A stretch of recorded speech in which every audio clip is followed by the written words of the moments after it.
Hi, everybody. Welcome. Um, we we're going to be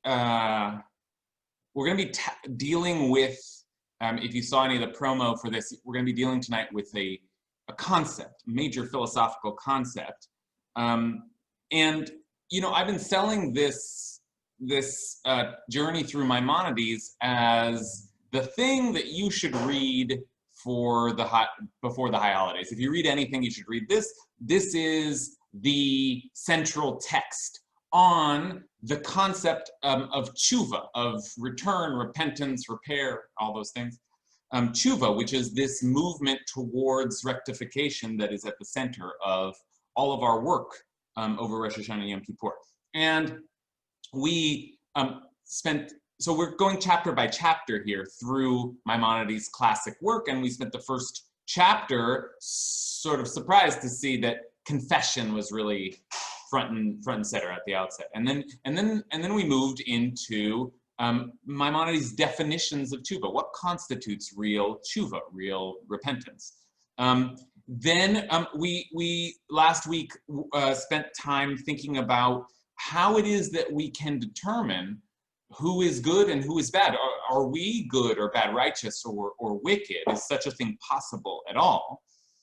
And then we're going to skip a chapter because then he spends a lot. Somebody asked last week, well, how would you even know what sins were weightier and what good deeds were? And actually, Maimonides spends an entire chapter reviewing all kinds of sins and telling us just how serious they are. And then this week, chapter 5 of Hilchot Tshuva, we arrive at what seems like, if you're just reading through, it seems like a kind of a philosophical digression, right? Like all of a sudden, Maimonides pauses and just takes some time to discourse on the nature of free will, which, okay, that's really interesting. We're going to have an interesting conversation tonight, I'm sure, because it's always an interesting thing to talk about. It's one of the great philosophical, theological questions. And Maimonides is our philosopher par excellence. So, okay, like in some ways, I'm not surprised that he's interested, but what is it doing here? Why is it a whole chapter? And it isn't just a whole chapter. It's the next 3 chapters, in a sense, will be founded on or devoted to this question of whether or not we have free will and what relevance that has for our tshuva process. Okay, and I'm sure your brains are already working thinking about ways that it might be relevant, but it's clear from Maimonides that it's not just relevant, like, oh, I am free to do, right, the title of today's class, you're free to sin, you're free to do good. Okay, simple, you can do it. But for Maimonides, it's essential. Everything rests on the concept of free will. I don't know if Shani is out there, but when I posted this, she commented, everything is free will. So she's with Maimonides. This is a huge concept. It is a huge concept. It's a huge concept for theologians and philosophers and maybe scientists. But for us, the question is, what's it got to do with the high holidays? What's it got to do with Rosh Hashanah and Yom Kippur? Why is it so important to Maimonides that we spend a lot of time thinking about this? So let's start just by reading his opening kind of gambit and see what he says, and then we'll immediately turn out to see whether or not you agree. Because I actually think, and one of the reasons that I'm really excited to have this conversation with you is I actually do think, as a sort of a kind of a preface to our conversation, that we're doing this in order to understand the Rambam, in order to understand Maimonides, but I also think that we're at a unique moment in our kind of civilization, the development of our culture, where none of this is actually obvious, and we might find that we end up disagreeing with Maimonides about the importance of free will, and then the question will become, well, where does that leave us with our tshuva? right? So let's first try to understand Maimonides, and then along the way try and ask whether or not we're on board. Okay, so here we go. I'm gonna first just chat it to you so that you have the source sheet, and then I'll screen share. Okay, so this is how Maimonides starts. Just gonna read his major declaration and then see if you agree. Every person was endowed with free will. And the word in Hebrew, and it's worth spending a little moment just parsing it out. The word is reshut, and reshut does not literally translate into free will. Reshut translates into domain. So it is within everyone's power, domain, permission even.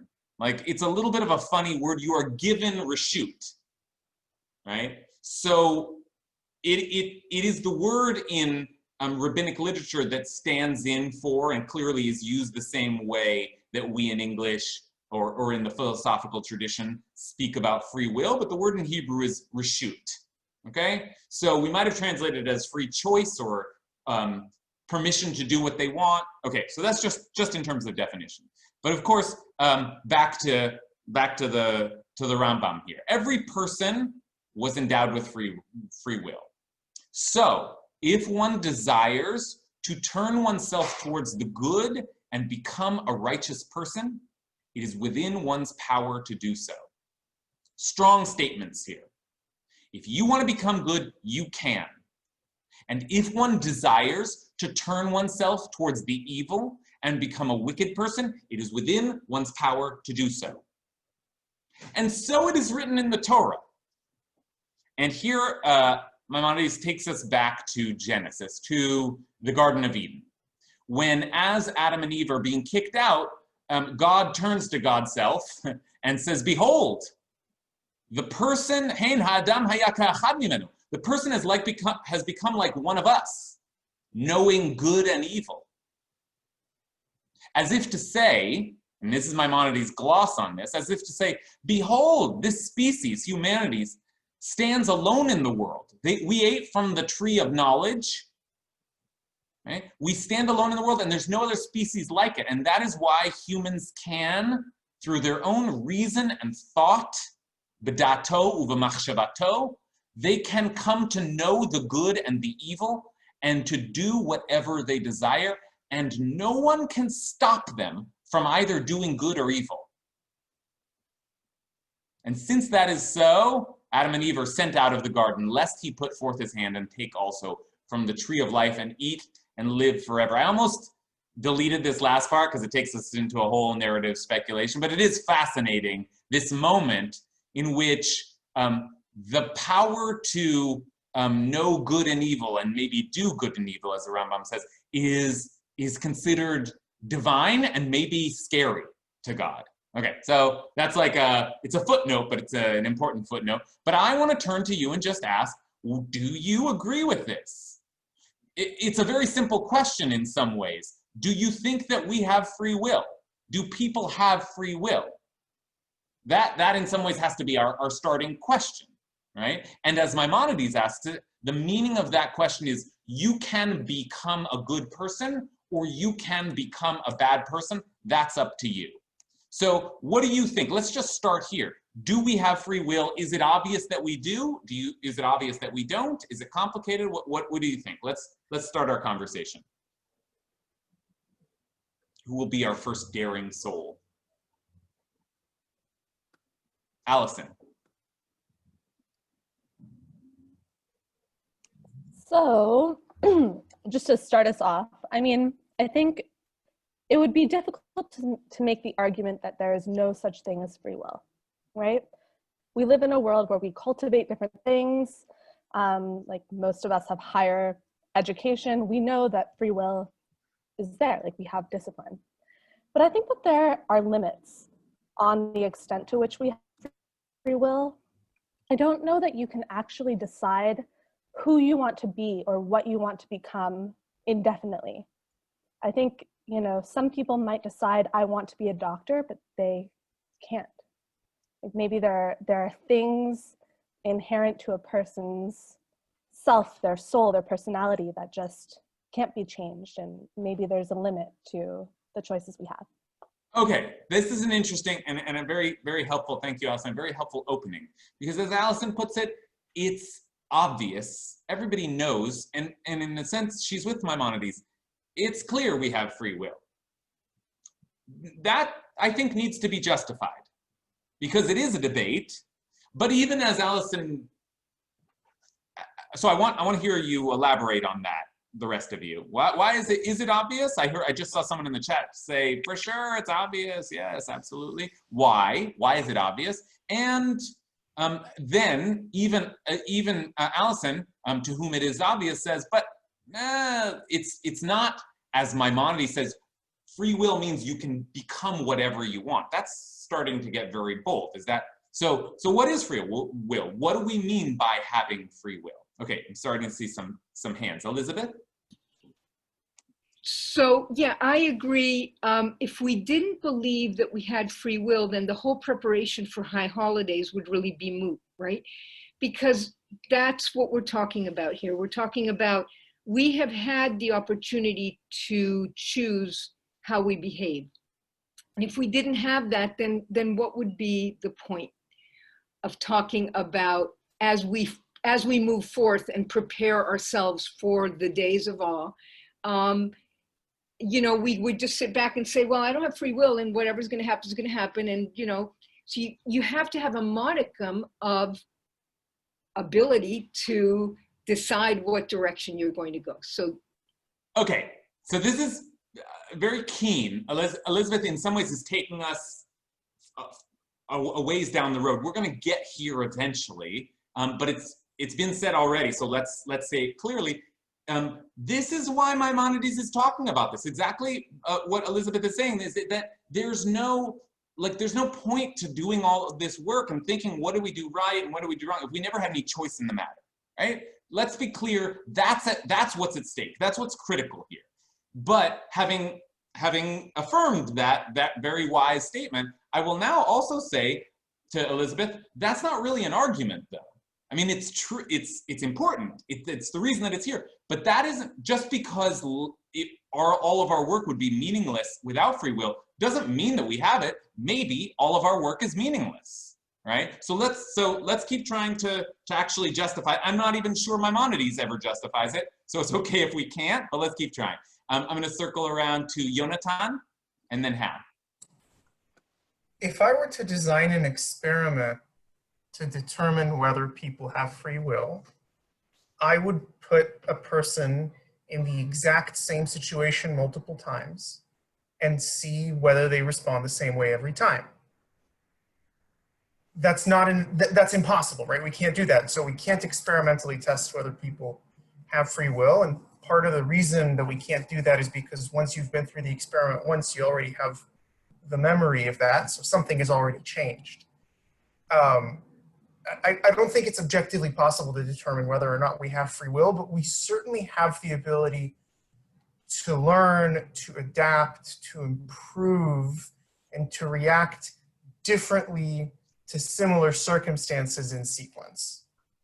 Great, this is great.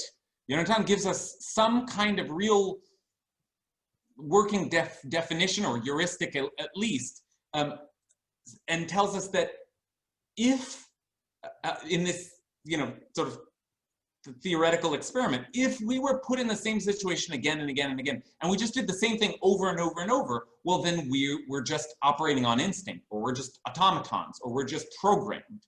But because it's clear that we can make different choices in the same situation, we can learn and adapt, then the learning itself, the adaptation itself, shows that we are choosing different things. That's okay. You could argue with that definition, but it's a very helpful one. And it also means, I think, and I say this with some awareness of the way that this has been discussed in the tradition, it means that free will is bound up with our capacity to reason, right? Which is part of what I think Maimonides is saying when he says, oh yeah, that's why when we ate from the tree of good and evil, we got that knowledge and that's what gives us free will. And he says, we're the only, remember this, the language here, we're the only species that very specifically uses the language of species. We're the only species that can do this. Where is that? Yeah, this species, humanity, min. We're the only species that can do this. Presumably, he means other species are operating on instinct, and if you put them in the, now, they might be able to adapt a little. I mean, it's an interesting question. Do animals have free will, right? But at least you understand the terms that Yonatan is using to define the problem here. So Hal? Well, I mean, it occurs to me we may have free will and the ability to make choices, but we may not have the power to act on those choices. In other words, you know, you're still subject to all kinds, or people can be subject to all kinds of constraints, no matter how much they want to do something. So I don't know. I mean, that's putting it more at a societal level than an individual one. But yeah, I think it is. I mean, you know, there is a question of power in all of this as well. Yeah. Okay. Given what Hal just said, because it echoes a little bit of what Allison was saying at the outset, there are constraints here.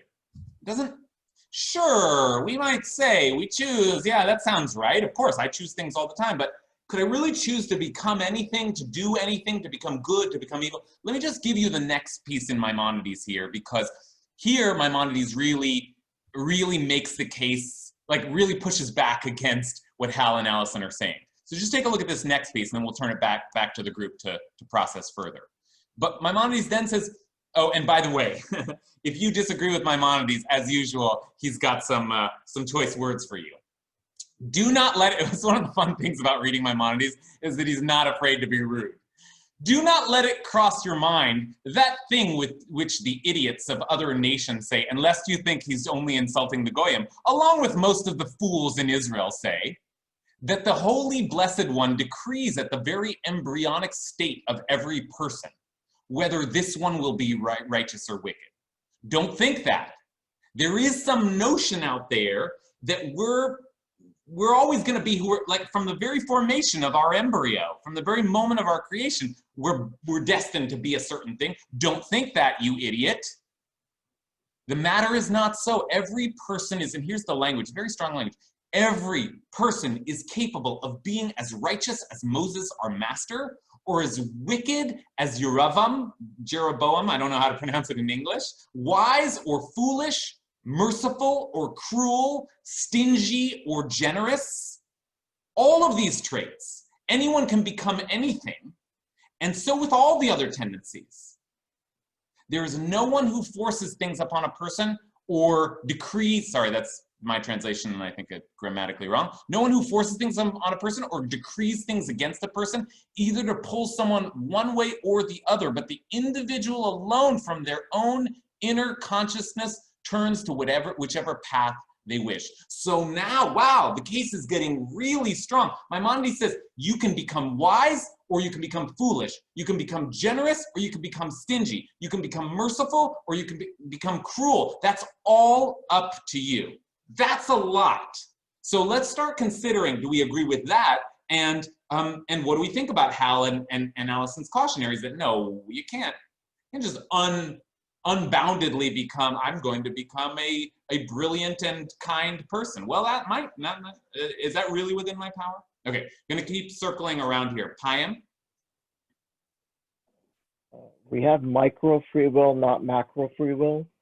So meaning that God gives us finite amount of choices. You can do A or B, but it's up to you whether you choose A or B. So the concept of Timshel, thou mayest. You have a choice, but you don't have an infinite number of choices. I think, and it might be deterministic based on the person, what those choices are. But I don't think everybody has all of the choices. So there is a greater grand plan, but you can make small choices within that grand plan. Okay.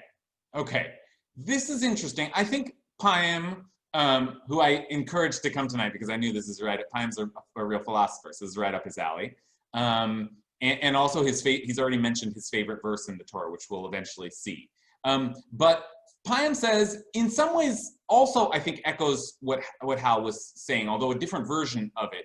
Payam says, we can't do anything we want. There are a limited set of possible choices, but we can make choices within that, right? So it's not like we become the gods themselves, but within, and this might be a way of talking about what Hal was suggesting, which is that, yeah, we're choosing all the time, but we have a set of circumstances. We can only go so far, right? If I have limited means, I can't become wise in the way that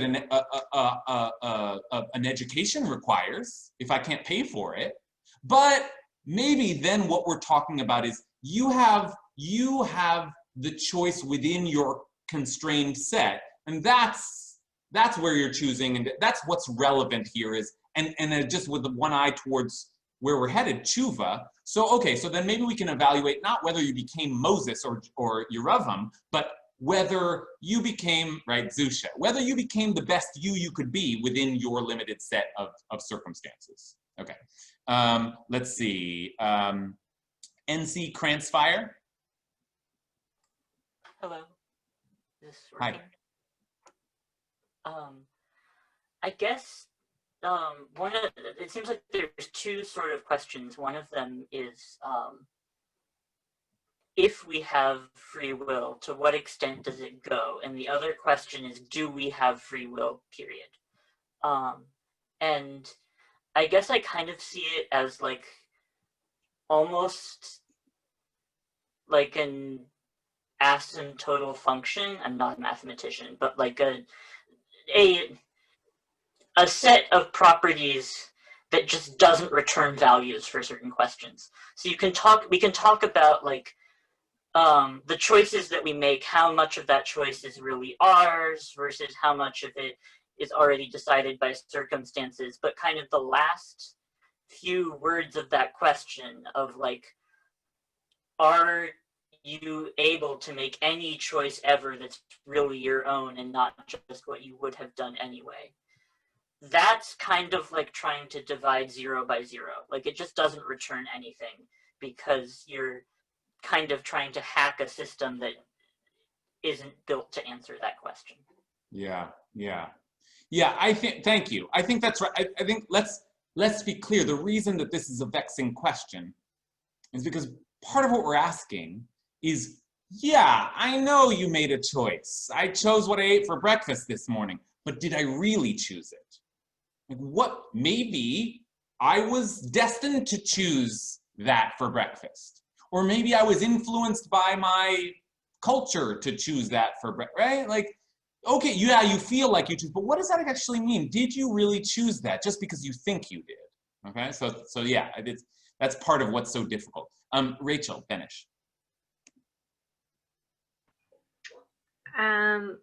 Yeah, I guess just from the last thing you read, it made me think about this idea of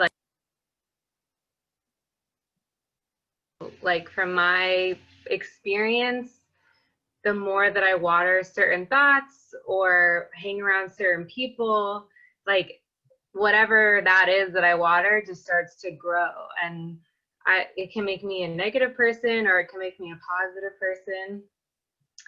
And okay, yeah, that's all I can. No, that's good. So I'm hearing a certain theory emerge from the group, which is that, yeah, there's clearly some active element in the determination of our lives, but it is a response to circumstances and a kind of like, we're cultivating tendencies. We're watering them, right? Like we have the power to shape the nature of our garden, right? But we're given a certain plot of land, right? So, that plot of land might include a nasty temper, right? Well, don't water that. That plot of land might include, a brain that is capable of great thought. So water that, right? Like, yeah, I mean, I'm okay. Let's continue to move around here. Let's see, just looking at my second page here. Rena Gordon, are you out there? I need to unmute. Sorry. Yeah. I think my take is that our tradition is concerned with free will on an ethical level. So we're not talking about becoming the wisest person on the planet. And we're not talking about, I want to be a billionaire, so I'm going to be a billionaire. We're very much talking about mitzvot, chukim, mishpatim, ethics. And within that definition, I believe that certainly Judaism, and also my personal take, is that we are deeply rooted in free will. So your example earlier about I may not be intelligent enough to become wise, but I can have the disposition and the character to chase after wisdom. Will I be Akiva? Probably not. But will I live a life where I am seeking learning and growth and sharing that learning and growth? That's under my control. So we're not talking about, laws of manifestation here. And I think from that context, it fits in, at least in my own theology, very well into Yenta. Great, that is very helpful. And I think you're right that Maimonides is operating within that paradigm. After all, there are some discrete, right? We have a Torah and we have mitzvot. And, Maimonides is using those to evaluate. So it's not really a question of can you become whoever you want in the world, though I must say Maimonides sort of seems to suggest it, but the point is, can you do the mitzvot? Or was it can you come to God on Yom Kippur and say I couldn't, they're too hard for me, I can't. No, you can do the mitzvot. That much you can do what you can do, and it is in the context of these commandments, of this tradition. That's what we're actually being evaluated on here. Okay, let me take one more comment and then we'll move forward a little bit. Let's see, Agnes. Oh, there you go. I have two things. One I feel like is that the answers are potentially endless, and that it's helpful to say to what end are we asking the question, which is why I think what you said, Rena, is really illuminating about, a neuroscientist who's trying to understand the mechanics of a brain might answer the question differently than someone who's a moral philosopher who's trying to understand how do we hold people accountable. But I think the other thing that's interesting here is that our own belief about whether we have free will affects the extent to which we do in a certain way. I think there are things that we would all accept as part of human nature, like addiction, or, you could talk about mental health stuff, that do curb how people are, the extent to which people are able to move through the world. And I think there's a way, if you see for yourself, I have free will no matter what, you're going to behave differently, and you're going to sort of have a different relationship to your desires and your inclinations than if you believe that you are hemmed in by your context, or by your biology, or by your chemistry. And there's even an extent to which it's cultural and social. If somebody says to you 1,000 times every day, you cannot be a doctor, that changes your relationship to be, the choice to be a doctor means something different, or is free, maybe not free, but less free for that person than for someone who's told every day that they can be. So I just think that the asking of the question itself, in some ways, Maimonides saying and insisting that we have free will, is itself a move to change our relationship to our actions in a moral realm. Okay, this is great. Agnes gives us a very helpful framework, and I want to just return to the two ways of thinking about that she started with, which is the neuroscientist and the moral philosopher, right? And then Agnes goes on to say, in the realm of moral philosophy, sure, the point of this, right, as Elizabeth said at the outset, is that you're not going to be able to. None of this is going to mean anything. None of this tshuva is going to mean anything unless you can be held accountable. And it might be important for people to think that way. But along with all the sort of societal, cultural constraints, right, that you were just mentioning, think of the neuroscientist. Does the neuroscientist believe that we have free will? Right? It is, I think, and this is what I meant about our moment in the development of a civilization, as I understand, the contemporary scientific conversation around this, many, if not the majority of scientific thinkers, if pressed, will say, no, Like everything is just a product of the neurons firing around in your brain. And those neurons are, you know, firing around because of the DNA that you have. And in other words, there's a picture of the world that is very different than the moral philosopher's picture of the world. And I wonder about that. Certainly wonder about the cultural and societal constraints, but what about just the biological constraints? Aren't we just kind of born a certain way, including black hair, including sexual orientation, including anger, including intelligence, all these things, right? Isn't that part of it? So, okay. So with those sort of philosophical questions swirling around, I want to now take us a little bit into the philosophical and theological implications of what the Maimonides is saying. Because Maimonides puts this out there and then realizes that there are real implications. He has some work to do here. So let's move forward a little bit in this text, and I want you to start to see, so far he's just been talking to us, to people, just the way that we ought to see ourselves. But take a look. This is a little midrash, which is a little complicated. I thought not to include it, but I wanted to because it connects all of this to tshuva, but also raises the obvious theological consequence of what he is saying. This is what Jeremiah said, Maimonides tells us. Mipi elyon lo tetzeh ha'ra'ot va'atov. Good and evil do not come forth from the mouth of the Most High. Which is to say, and this is a big deal, folks, so listen carefully, which is to say, the Creator does not decree that a person will be good or evil. Now, a neuroscientist will put that in the language of biology, but for Maimonides, this is the language that is used. The Creator does not decree that a person will be good or evil. That is why the sinner is responsible for their own demise. Therefore, it is appropriate for a person to cry and wail over their sins. Now, you can see, this is why Maimonides is bringing this all up. Elizabeth saw this from the outset, but we need to do tshuva because we're responsible, right? That is why it is appropriate for a person to cry and wail over their sins, over what they've done to their souls, causing themselves harm. That's why, if you're wretched, it's your fault. That's why the verse continues, over what does a living person complain? Every man over his sins. That's, again, Jeremiah. And finally, and again, Maimonides says, Jeremiah continues in the next verse saying that since we have free will, that means we did all the evil of our own accord. And so it is upon us to do tshuva and abandon our wickedness. And I love this line, for we have free will right now as well. Right now as well. Sheharishut ata biyadenu. And so let us search and examine our ways and return to the eternal. Now,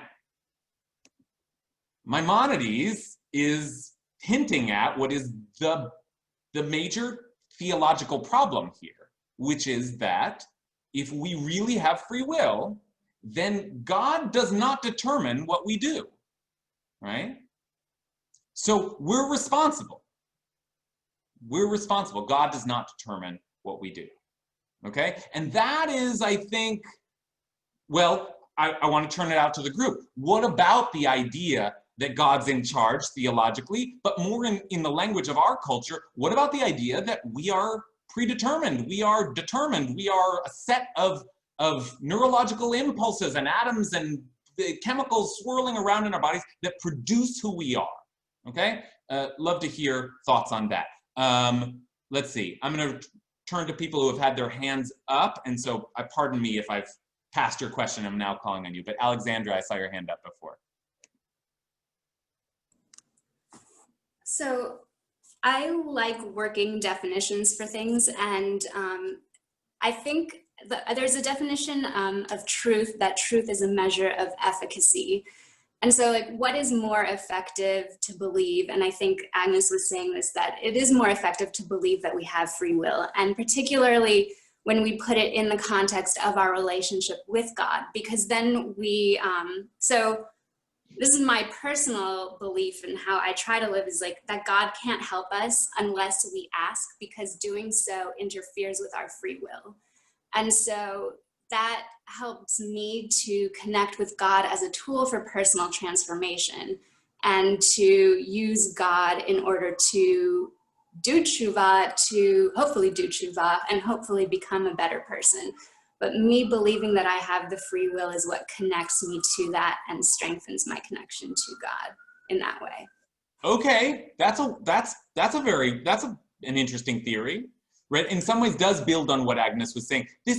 Free will is a concept. It's a device, it's a tool by which we motivate who knows what's true, but it's the way that we take responsibility for our actions. Okay, great.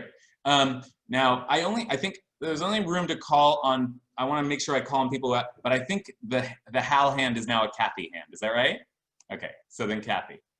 Yeah, I just wanted to sort of bring up what kind of troubles me about the discussion. I mean, is that I feel like it's a very kind of rationalist discussion, which makes sense because it's Maimonides is sort of setting the terms. But that side of things, I think is a real problem. It's both the kind of the hyper rationalism of it and also to a certain extent lack of humility. So what I mean by that is that, you know, we can say we make choices and obviously there are constraints on that and everything. I get that. That's all pretty rational also. But the thing is that on the simplest level, you know, there's unintended consequences. We don't know when we choose to do something, whether it is a good thing or a bad thing. And sometimes we do things thinking that they're good things and they're not really, and that it's a much more complicated situation. So I think that's a sort of simple way of looking at that things are not as kind of clear cut and rational and oh yeah. But then the other context I think for looking at this is sort of the book of Job, where, you know, okay, it's not just so clear cut, you do this, this happens, this is good. And ultimately, you know, there is, at least what I get from it is that, yeah, it's like way beyond us. We don't have any idea what we're doing. We can kind of like make our little choices and go along and we need to. I don't think it's saying just, I don't think Job's means to take us to nihilism, you know, where there's just no reason. But on the other hand, you know, I feel like, oh, come on, things aren't that rational and clear. And so I just feel like for me, a huge measure of humility in all of this is really important. Yeah, I hear that. I mean, on the one hand, this is where Rena's comments earlier become especially relevant, right? Because Maimonides can respond and say, what do you mean you don't know what to do? Just do the mitzvot, right? Like in this closed system, there is a kind of, you know, and even if, you know, you mentioned Job, even if tragedy happens to you, you still just do the mitzvot. Like there's a way in which this only works if you've got a clear set, you know what the good and the bad are. But your point is actually just that, which is that, okay, so maybe this works in Maimonides' system, but does this really help us? Because we don't always know what the good and the bad are. We certainly don't know what it means to cultivate, you know, our wisdom or our mercy, or like life is complicated.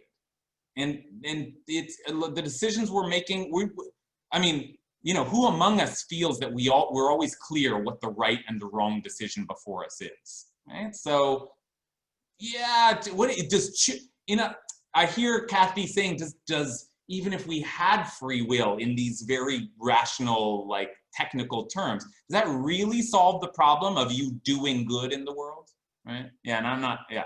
So thank you for the complications. Liz Fields. I think there are several different elements of the strands that have gotten braided together that is helpful to look at separately. So I think there's a strand of intent. I think there's a strand of agency and a third strand of result. And, you know, the idea of becoming something, we don't have the control over the end result.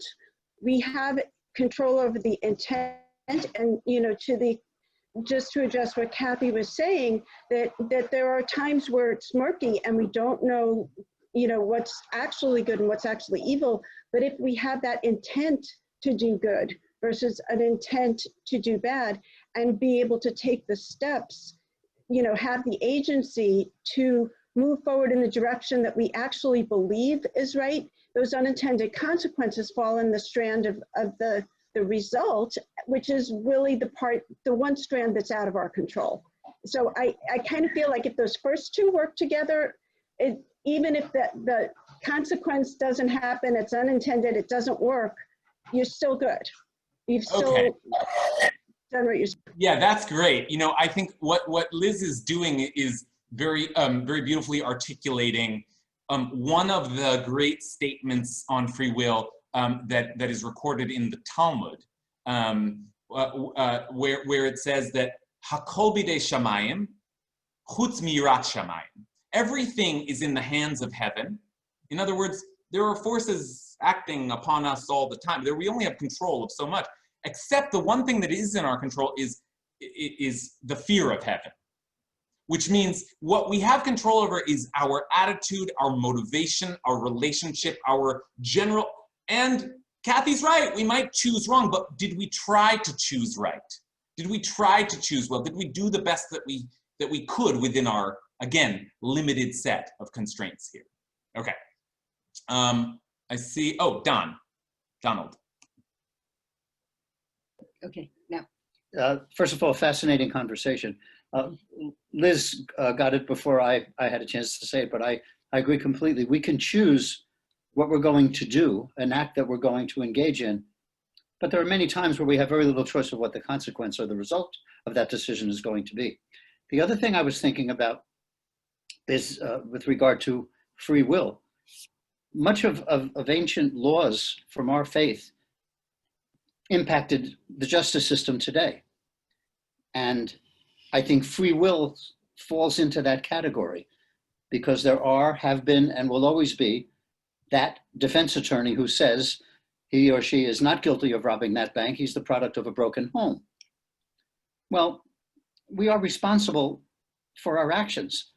And if, with regard to neuroscience, if someone is charged with a crime and they find the Alan Dershowitz of neuroscience, no one would ever be found guilty of having done something wrong, for want of a better word.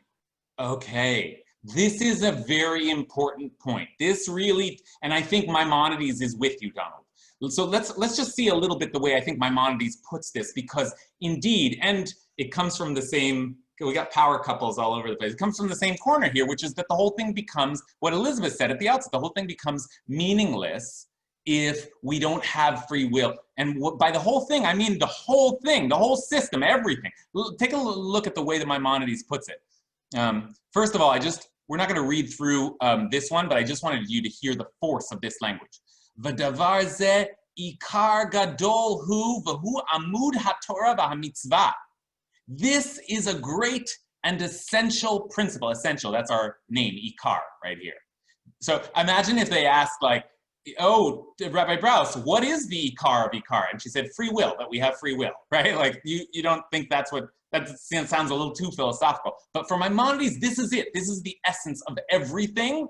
And why does he say that? Let's skip forward to the next one to see that if God had decreed upon a person that they be either just or wicked, or had there been a fundamentally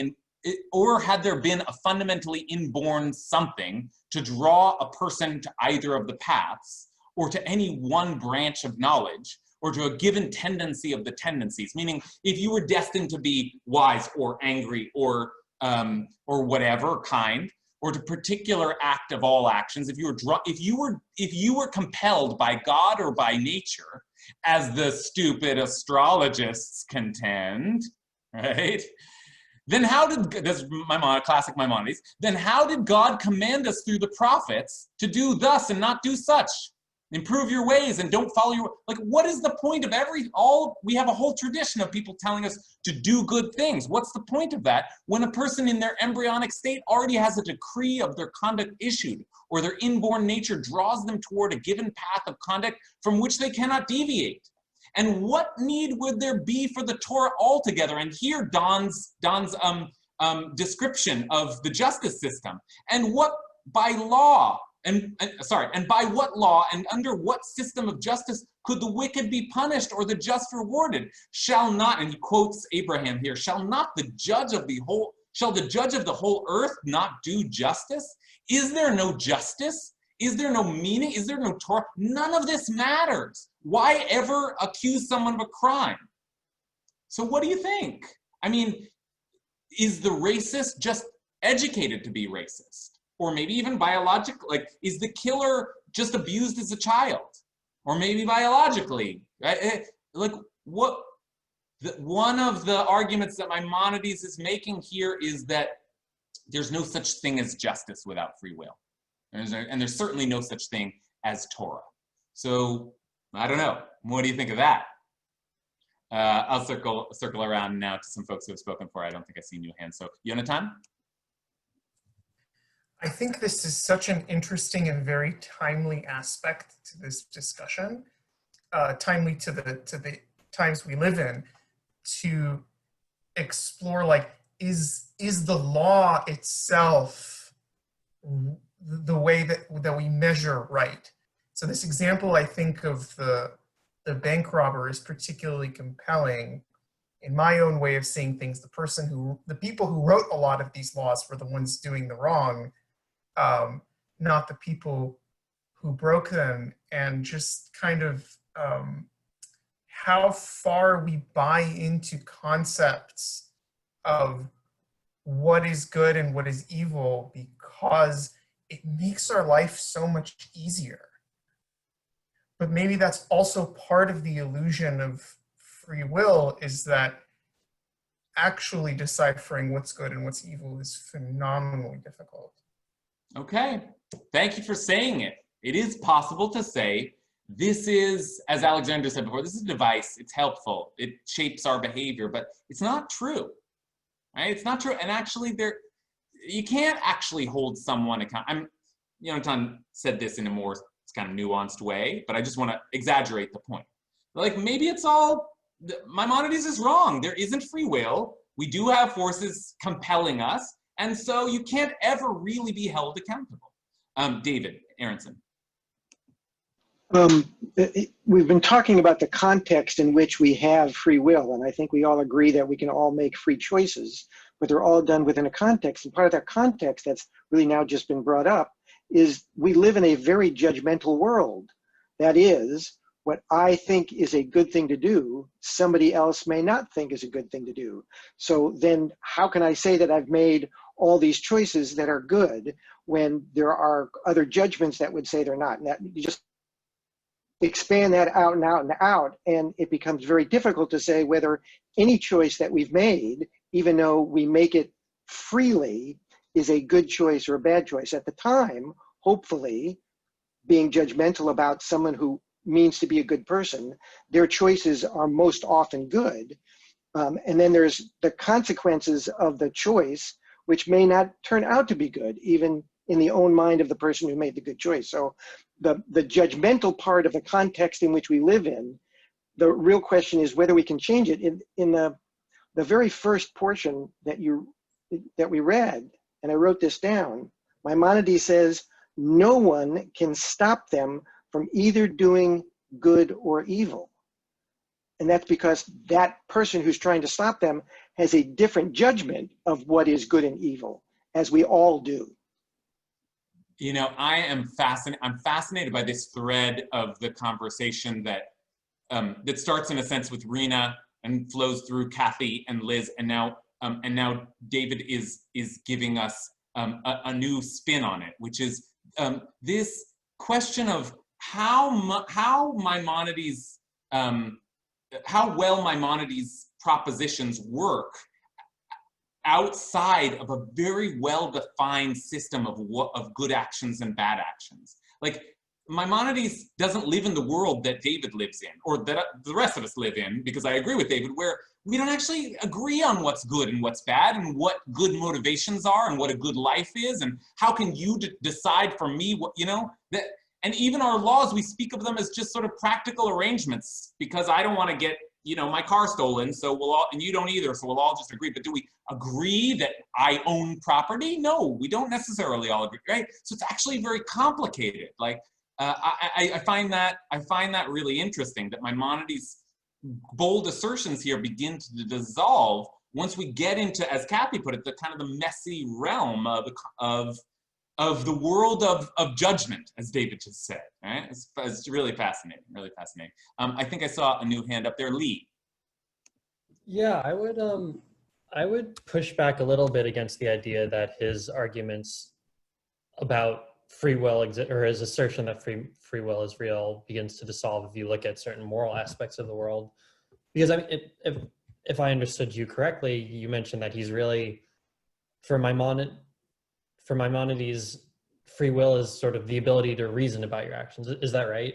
That he very strongly ties it to the ability to be self-aware and reason. Yeah. If that's the case, then that holds up no matter what system of morality you're looking at, because at the base of it, we've kind of been alluding to this with neuroscience, but like if free will is like your and my ability to make a choice independent of the world around us, like no matter where we are, then that's just wrong. Like beyond neuroscience, like the world is deterministic, or like quantum deterministic, but the world is deterministic, and our brains are part of that machinery. And even, so someone mentioned before, like if we didn't have free will, then what would be the point in having like judicial systems or, systems of justice? That implies that you can make the choice to not have those, that like independent of the world around us. So you get into all these crazy rabbit holes where if you're just defining free will as the ability to like bear witness to the processes around us and think, and just recognize I was about to say think about what they mean, but I would just say even have thoughts, because we can't even control our own thoughts. Our thoughts are just part of the mechanisms of our brain. So if you go down that rabbit hole, there's no turning back. Okay, good. I'm so glad we finally got a real scientist in the house to say that the world is deterministic. It's right? It's not deterministic, but somewhat deterministic. But no, but I mean, if you define free will as just the ability to bear witness to what's going on around you, then I think this all makes more sense, and you don't need to dive into these rabbit holes. What does it mean to make a choice? And it's okay, yeah, and great, and I think Liz was hinting at this before too. Like, at least I can. A lot of us have been saying, do what I can within the constraints that I'm in, and some of you are saying, well, actually, the constraints are just my ability to observe and perceive the world and react to it, right? Maybe through action, but maybe just my sense of things, that my consciousness, and I think Leah is suggesting my consciousness in a sense is my free will. Okay, so with that in mind and our time running down, I want to take you to I said there are some real philosophical questions that Maimonides now feels that he must answer, and I want to take you into some of those big philosophical questions because they're classics. This is an age-old theological problem, and Lee, the scientist, says, well, the world is deterministic in the language of science, but for Maimonides and for theologians, there's a version of that is deeply pious, which is that God controls everything. Saying that human beings have free will is very nice, but it actually rubs up against another sacred principle, which is that our God is omnipotent, right? So take a look at the way Maimonides expresses that here. Maimonides says, now, do not wonder and ask, how is it possible? What is that? Do you see that? Yeah. How is it possible for a person to do what their heart desires and have everything given over to them when one cannot do anything in the world without the permission of one's maker? As it says, whatever the eternal desires will the eternal do in heaven and in earth, in the seas and in all the depths. Now, that's just another version of this question. Like, there are forces that are controlling us, right? Doesn't God control? Can you really do something contrary to your nature, to your destiny, to your chemicals, or to God's will? So this is what he says, and I just think it's fascinating. It's a fascinating response. I'm not sure it's a good one, but it's a fascinating one. Know that everything humanity does is in accordance with God's will, even though our actions are given over to us. Both are true. How does this work, Maimonides? Just as it is the Creator's will that fire and air ascend upward, and that water and earth descend downward, that planets revolve, and that other creatures of the universe follow their respective natural laws. So actually, everything else is deterministic, and God wanted it that way. So it was God's will that human beings have the power of free will, and that their actions are given for them to decide, and that they should be neither forced nor drawn, but that human beings themselves, with the mind that God gave them, can do whatever is humanly possible. A person therefore is judged according to actions. If one did good, one is rewarded with good, and if one did wrong, one is punished. Now, this is fascinating because Maimonides essentially is saying, yeah, it's true. God controls everything, but one of the things God decided was to turn this over to us. God programs everything, but one of the things God programmed in the world was that we had free will. God wants this. Now, I wonder what you think of that answer, but I also wonder, to me, it forces a much deeper question, an almost intimate question. Why, God? Why do you want us to have free will? Why not just set everything in motion? Right? Why does Maimonides think that God decided that we would be an exception? By the way, that contradicts the Genesis story where we decided and took the apple ourselves, but God decided that we're an exception to all this. Lee, I see your hand up again. Do you want to respond to this since you were just... Yeah, just very quickly this answer doesn't really make sense. To me, at least, like the idea that everything in the world is deterministic except for people. Like, I mean, and as humanity as a sacred creature, it makes sense. But it seems Maimonides is too smart to think that this. I feel like Maimonides is too smart to think that this is really true, right? Like this is him, contorting his mind to within the context of the Bible, because he does, he is a traditionalist and wants to respect the idea that like humanity is sacred. But that I have a hard time believing that he really thinks this, and rather that he's just trying to teach other people. Your willingness to say that out loud. No, I mean, and I actually think you're right. Yeah. I think Maimonides doesn't buy this.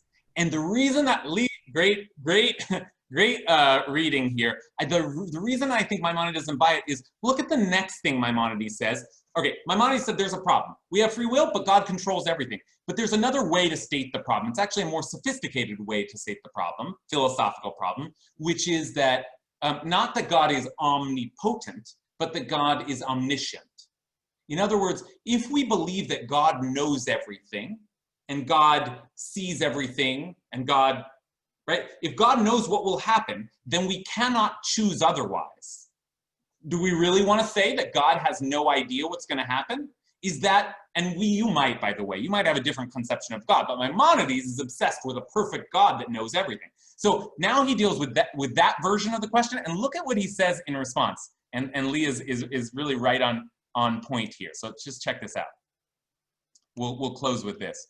But maybe you will say, Lee, doesn't the Holy One, and this wasn't actually Lee's question, but Maimonides got another version. And Maimonides says, doesn't the Holy Blessed One know what will be before it will come to pass? Doesn't God know whether a certain person will be either just or wicked? Or does God not know it? And if God knew someone would be just, then it would be impossible for that person not to be just. And if you say that God did not know the person would be just, but it is possible, but that it is, if you just say that God did not know this person would be just, but that is, I think I translated that wrong. If you say that that this person if you say that God did know that this person would be just, but that it is possible for him to be wicked, meaning you could choose otherwise, then isn't it the case that God didn't know? Okay, so this is ask the question in 5 different ways. A little tongue-tied. And listen to this answer. We'll sort of end here, but it really points to the difficulties that are inherent in this conversation, which we've been kind of traversing all along. Know that the answer to this question is longer in measure than the earth and broader than the sea, and many great principles and mighty mountains hang on this question. But you must know and understand this thing that I am telling you. In the 2nd chapter of the Trees of the Fundamentals of Torah, it was already explained, I already talked about this, that the Holy Blessed One does know things with a knowledge that exists outside of God's self, right? Himself was the original translation there. This should have a not. This is my translation problem. Know that, I'm just going to do this so nobody gets confused here, that the Holy Blessed One does not know of things with a knowledge that exists outside of God's self, like people do, because people and their knowledge are two separate things. We're getting really philosophical here, but a person and a person's knowledge we can identify as two separate things. But but God and God's knowledge are one. In other words, God's knowledge is just different, and he concludes by saying it is not within the power of human knowledge to fully understand this, just as it is not within the power of a human being to reach out and grasp the truth of the Creator, as it says, "For no person shall see me and live." And so it is not within our intellectual power to know in what manner the Holy Blessed One knows all the creatures and their actions, but we do know, and listen to this, just said, I have no idea exactly how this works, but we do know without a doubt that human behavior is in human hands, and that the Holy Blessed One neither pulls people nor stops people from doing what they do. So it's like, it's like, you're right, Lee. Like, there's no way, this doesn't actually make sense. You can't actually work it out. But Maimonides says, yeah, that's, God's mysterious. Okay, agreed. The forces of the world are mysterious. Yeah, I concede to all your problems. But just on a deep level, there's just no doubt that we have free will. There's just no doubt. And, part of me thinks that Elizabeth has been right all along, that the reason that there's no doubt is not because there's no doubt, but because the whole thing falls apart without this. None of tshuva is meaningless. The Torah is meaningless. Life is meaningless if we're all just atoms firing along on our predetermined course. So that's part of the problem. But I also think that the reason that free will has always been such a problem in our tradition, in the tradition of philosophy in general, is that we just feel ourselves having free will. It's the most basic, visceral feeling that we have. We choose. I'm picking up the cup. I'm putting down the cup. I'm picking up the cup. Now I'm not putting down the cup. I know that I'm choosing. So maybe neuroscientists will tell me, well, but the chemicals in your brain are programmed to, make this example because you're this kind of person because of your gene. But I don't feel that way. That doesn't feel right to me. I feel like I'm choosing. We just know this. And I think on some level, Maimonides he's doing it for tshuva's sake. But he's also just doing it because it just feels right to him, no matter what all of his learning and philosophy has told him. And it's a problem. And it's so much of a problem that, in fact, he begins the next, this is like his grand conclusion of this chapter, and then he begins the next chapter saying, now, there are many verses in the Torah and in the text of the prophets which do appear to contradict this principle, and many people are stumbling over them. And then he spends an entire chapter trying to prove why, even where the Torah seems to say that God is in control, no, you didn't understand that correctly, right? So, like, I think there's a quiet admission to the problems inherent here that Maimonides has not fully solved. But I want to say, and I'll just reference Payam once more, that there are many verses in the Torah that contradict this, but there is one great verse that Maimonides can hang his hat on, and it is, I believe, Payam's favorite verse in the Torah, and it was John Steinbeck's as well. He wrote an entire novel around this, and that is this verse from the story of Cain and Abel. So we'll just conclude with this, which is that in the course of time, Cain brought an offering. Remember, this is right after Adam and Eve get that knowledge, that consciousness, that ability to choose between good and evil. And in the course of time, Cain brought an offering to the Eternal from the fruit of the soil, and Abel, for his part, brought the choicest of the newborn of his flock. The Eternal paid heed to Abel and his offering, but to Cain and his offering, the Eternal paid no heed. I'll remind you of what Kathy reminded us, that God sometimes inflicts things upon us that are beyond our control. And are we really supposed to be able to react with just equanimity and wise choice when things are happening upon us, right? But to Cain and his offering, the Eternal paid no heed, and Cain was much distressed and his face fell. And the Eternal said, and this in some ways is the great statement of free will in the Torah, though as Maimonides has already admitted, other verses contradict it. Why are you distressed? And why is your face fallen? Halo im tetiv se'et, v'im lo tetiv, lafeta chatat rovetz, ve'elecha chukato va'ata timshalbo. And the Eternal said, why are you distressed and why are your face fallen? Surely if you do right, there is uplift, there is tshuva, there is return, there is repentance. You can, if you do right, you can get there, you can build yourself up. But if you do not do right, sin crouches at the door. Its urge is towards you. And yet, you can be its master. You can rule. You have the power within you. You can rule over even the chemicals inside of you, even your nature, even all of the you can be the master of the urge to do ill, right? And what is the next thing that Cain does? He kills his brother, right? So it doesn't always work. And Maimonides may be wrong. And this story in the Torah may be wrong, but it is central to our discussion of tshuva and the high holidays, because as many have suggested tonight, there's something, as Alexandra suggested, there's something empowering about this.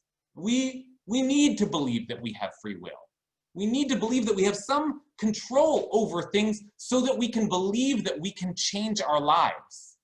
Right? That is the theme of the high holidays. And I don't know, we could have endless philosophical conversations, scientific conversations, and we may disprove the essential truth behind this all, but the fact is, it's just meaningless if we don't at least put ourselves in the mindset that we can be the masters over our own lives. We can change ourselves. We can improve ourselves. So that is the consciousness that Maimonides and maybe the Torah herself wants us to be heading into these high holidays with.